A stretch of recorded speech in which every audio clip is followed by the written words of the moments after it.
Hi there, it's Sarah from Inspire Tarot. Welcome to the channel. I hope you're doing well today. Let's see what message Spirit has for us today.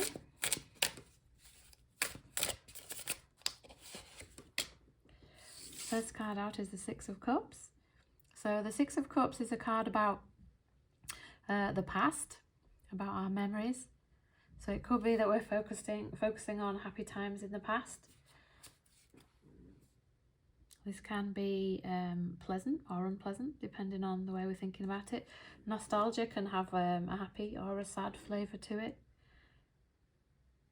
But sometimes it can feel as though, yeah, when we're focused on in the past, that is kind of hell, really, because the past is no longer here. And when we feel separate from the past, it can feel uncomfortable. But the Six of Cups is generally felt of as a happy card. So we could be reconnecting with an old friend or a soulmate, maybe even a past life soulmate. Quite often we have relationships with people from different lifetimes. And I think what can often happen is when we meet someone we've met before in a different lifetime that we still have inner work to do with, we still have karma to work through, then the emotions that get flushed up in these connections can be much more potent and powerful and feel more uncomfortable. And I think whenever that happens, we know or we kind of recognise that we feel familiar with someone, and it could be that something quite intense has happened in a past lifetime that we're still working through. So whenever this card comes up, it's just a reminder that we're always protected by the divine, but we may have some challenging work to do with this person.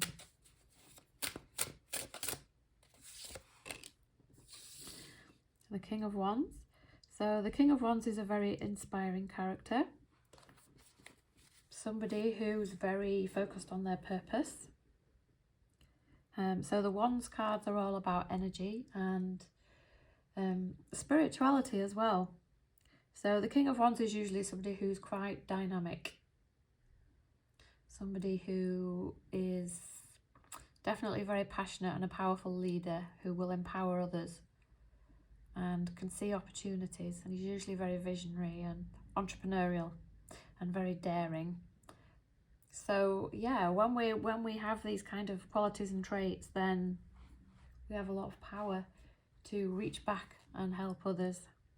And the King of Wands is very focused on reaching back and helping others, but probably in their own unique way. The essence of the divine comes through everybody in different ways. And I think this is one of the nice things about the world, is that everybody's flavour is slightly different and we all have something to offer, and it's all part of a complete tapestry of everything. And we should really appreciate the quirks and the things about everybody, because everybody brings something different to the table.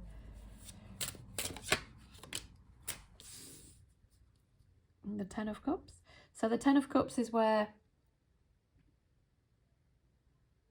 the Ten of Cups is very much a card of what would you call it? Unconditional love and fulfillment. It's often associated with home and family, but it can be to do with a workplace or a community with lots of people you're working with, where the communication is strong. So yeah, the Ten of Cups is the maximum amount of cups you can get in tarot, and cups is emotional. So it's to do with emotional fulfillment, which usually means that you're with a group or a family group of people where you feel as if you can be completely yourself. You can really express yourself. You can get involved in projects and social events and things with people who are very much of a like mind. And that's very fulfilling to find friends and that really feel as if they're on the same page as you. I think that's one of the things that I've loved about my journey, was when I finally got to a stage where I felt as if I'd met my soul tribe. Because most people in life, I didn't really feel like I meshed or clicked with them that well. Whereas when I met my soul tribe, it was completely different. People who have exactly the same path as you. Well, not exactly the same, but yeah, following the same pattern of constantly being redirected back to the mind. and the fulfillment that comes with working with people who are on the same page, who understand the same thing. There's just this kind of namaste moment, this recognition that we're all on the same page and that we all respect each other's journeys.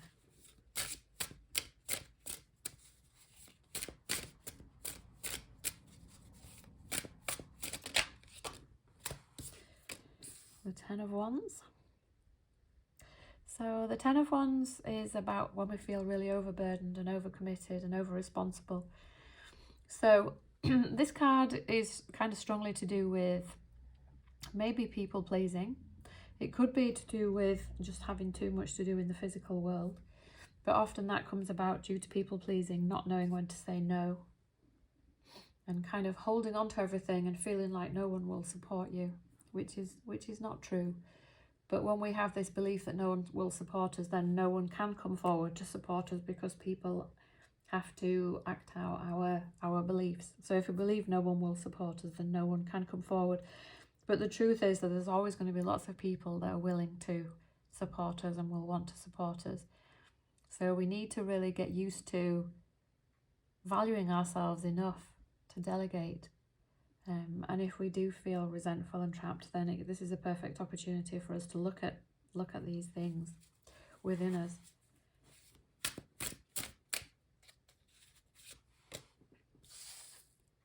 The Two of Pentacles is all about juggling. So yeah, that's quite an apt card to come out. And we will have to decide, you know, what our priorities are.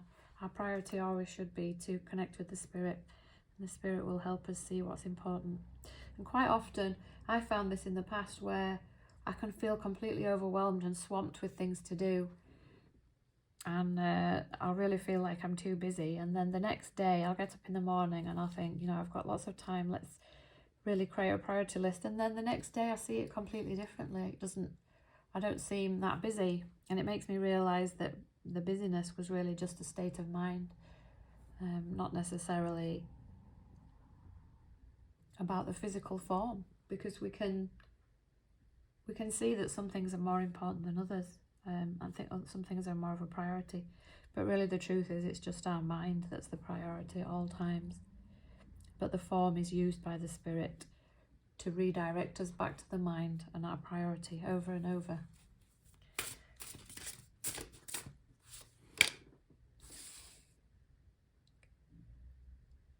Five of Wands. The Five of Wands is about resistance and conflict. So this is often in the mind. It's a bit of a power struggle where we can fall into this place of feeling like that we're badly done to, or that people are against us. You can see in this card, this is a beautiful depiction of a card where it feels as though we're kind of locking antlers with people, or with the ego. But there's always a way out, because duality is a paradox, and there's always a way out by going to unity and seeing things differently. I think it does say in A Course in Miracles that only illusions battle with themselves. And sometimes I like to break this down. When you look at the mirror, we push out a belief that people oppose us, and then they seem to oppose us, but really they can't. People don't have the power to oppose us, because there's no force that opposes God. So whatever we believe is what we're on the receiving end of, but it's always created by ourselves and then acted out by other people, or seemingly acted out by other people. So yeah, this resistance and conflict and competition in the mind is essentially made up. It's just a concept that we can peel ourselves out of with the Spirit. And we need to learn to work together. And we're perpetually given opportunities to do that.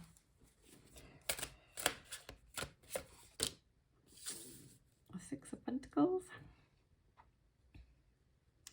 So the Six of Pentacles is all about balance, giving and receiving. And yeah, whenever we're in this kind of state, then we know that abundance is natural, and that what we give to others, what we give to ourselves, we give to others. And what we give to others, we also give to ourselves. So being generous and giving as God gives is our natural state. And we're told in A Course in Miracles that this is really truly the only thing that will make us happy, to give without the desire for reciprocity. Yeah, this is, to me, this is kind of the work of a lifetime, to know when we're giving from a healthy place and when we're giving from an unhealthy place, when we have any need, you know, where we feel like we want some thanks or we want something in return. And quite often we're not aware of that. When we give, we think it's from a very pure place, but then we can feel this anger and irritation arise from within us, which is the perfect opportunity to see how the form and how the backdrop can help us see what's in the mind, get in touch with what's in the mind, and how we weren't, our giving wasn't necessarily as pure as we thought it was.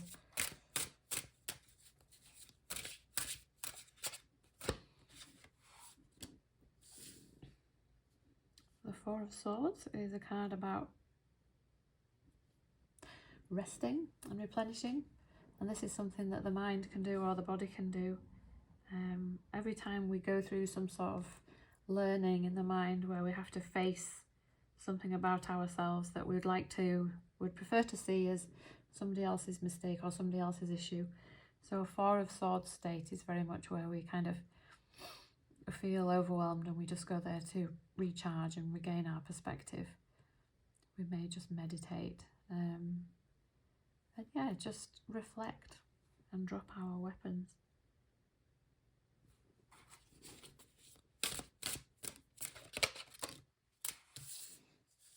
The Nine of Pentacles. The Nine of Pentacles to me is a card where we're very independent, we're very stable, we're very fulfilled. So quite often we'll probably feel in this state when we come out of a Four of Swords, we've kind of realigned our mind back with the truth, and we feel self-sufficient. We've realised that we are whole and complete in and of ourselves because we are the divine. I think there's a saying that we're not a drop in the ocean, that we are the entire ocean in a drop, and so is everybody else. Everybody is whole and complete on their own, and even though we all seem to be separate, we're all whole in exactly the same way. We're all deemed 100% worthy by God, and everything that we need is inside us, because everything is mental. Any power, and the truth is that any power or any skill or anything that we want to develop, we can develop just by choosing to tell ourselves that we have it already. And that can seem mind-boggling, really, because we think that we're born with certain things and not. But we can materialize any skill or any ability from within us if we put our mind to it. So the Nine of Pentacles card is all about being very true to ourselves and, yeah, not holding back.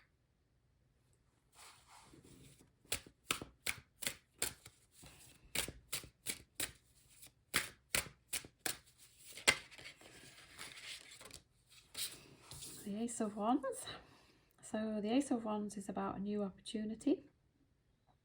We need to take these opportunities quickly whenever they come through. And this will vary from person to person what these opportunities are. It could be usually is related to something in form, but the opportunity then always brings something for the mind, some healing for the mind opportunities. I know this learning tarot and having a channel on YouTube is bringing all sorts of opportunities for me to see my insecurities and beliefs and things that I have, and it's just like a wonderful framework for learning. But I also enjoy doing it as an interest and a hobby and a vocation, because I love symbolism and I love thinking on my feet. It's more being aligned with the intuition and seeing what the spirit brings through for each card in the context of the other cards. But yeah, it very much makes you focus on your intuition and focus on your right mind, which I like. And we all have different hobbies and interests and things and projects that help us work through things. But at the same time, from a form perspective, they're interesting to us as well. So yeah, the Ace of Wands coming out means that we've got a new opportunity, some sort of creative opportunity or an opportunity to connect with somebody. So this is good.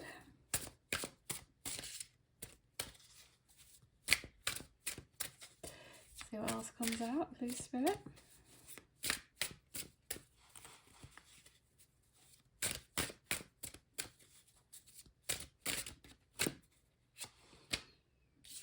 Two here. The Eight of Cups and Strength. So the Eight of Cups is where we're kind of forced to level up, where we know that there's 10 cups and we're only on 8 and we want more. Usually when we're in this state, we're not overly delighted by the fact that we haven't already attained the 10 cups. We can have all sorts of emotions and things come up about the ego will like to attack us and tell us we're not where we want to be and we're not good enough, etc. But with the Eight of Cups, we're just very in this resolved state that we're worth more and we want more, and that we're going to kind of accept whatever loss has come our way, and we're going to level up. We're going to go for gold. And this kind of aligns with the Strength card. The Strength card is all about having that inner strength to push through, to remember that we're in the world but not of it, and we have this power within us that's kind of mind-boggling, this mental power, but also this emotional strength that we hone over time, and we become more trusting of the journey. We kind of see the ebb and flow and all the different challenges, and we just become more trusting that we're leveling up and becoming stronger each time. You know, when we don't realize when we're on a spiritual path and we think that we're just kind of in a world that's an obstacle course from hell, then we can feel weak, and the ego can easily convince us that things are going wrong and we're hopeless and blah blah blah, but that's really just a negative and false perspective, whereas the Spirit uses all of our experiences to help us turn our mind right side up and develop trust. And it's just clever how the Spirit does it. But yeah, so the Strength card is just teaching us always to be very persistent and composed, and always to default back to the knowing in the mind that we're innocent and we haven't done anything wrong. So yeah, that's an interesting spread today. I hope it helped. Love you all. Bye.